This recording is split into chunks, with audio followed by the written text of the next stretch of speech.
Captain Ajit Singh Yadav राष्ट्रीय chairman हूँ पिछड़ा वर्ग का, कांग्रेस पार्टी का, और 6 बार मैं विधायक रहा हूँ और वित्त मंत्री भी रहा हूँ, रेवेन्यू मिनिस्टर भी रहा हूँ, इरिगेशन, पब्लिक PWD, तो कम से कम दर्जनों विधायक मेरे पास विभाग रहे हैं। और अभी मेरा जो बेटा चिरंजीव राव है वो MLA है रेवाड़ी से।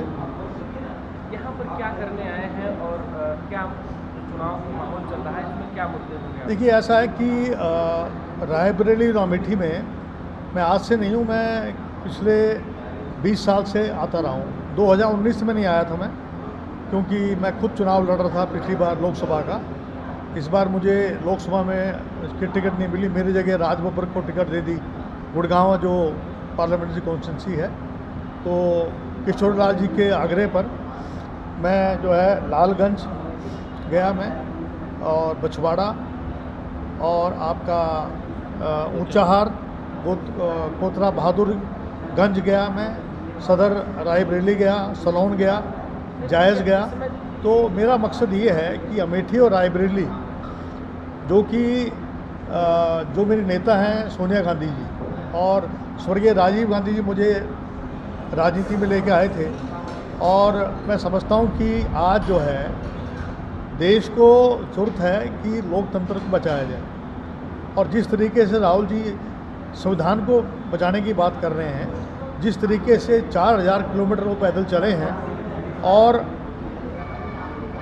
बुज़ुर्ग हो, नौजवान हो, महिला हो, सबके दुख सुख में उन्होंने जाके हर प्रदेश की संस्कृति का पता लगा। उसके बाद जो है मणिपुर से लेकर और मुंबई तक चले हैं, और उनको जो है प्रधानमंत्री मोदी जी शहजादा बोलते हैं, जो केवल एक टी-शर्ट और पैंट में चलते हैं, ये बहुत दुर्भाग्यपूर्ण है। मैं कहना चाहूँगा कि शहंशाह हैं प्रधानमंत्री मोदी जी, 150 करोड़ के ट्रेन में चलते हैं, 5 लाख का चश्मा पहनते हैं, 5 लाख का बूट पहनते हैं, 10 लाख का सूट पहनते हैं, और जो मेकअप होता है उनका, और उसके लिए अलग कोई है, और 4 बार कपड़े बदलते हैं। तो ये शहंशाह हैं। इसमें है लुटेरे और कमेरों के बीच में लड़ाई है। और आप जानते हैं कि राहुल गांधी जी ने जो सबसे बड़ी बात कही है, वो कही है जातीय जनगणना की। मोदी जी कहते हैं कि मेरे 2 वर्ग हैं, गरीब और अमीर। मैं उनसे पूछना चाहता हूँ, जब तक आप जातीय जनगणना नहीं करेंगे, जातीय जनगणना केवल OBC SC ST की नहीं होगी, उसमें जनरल की भी होगी।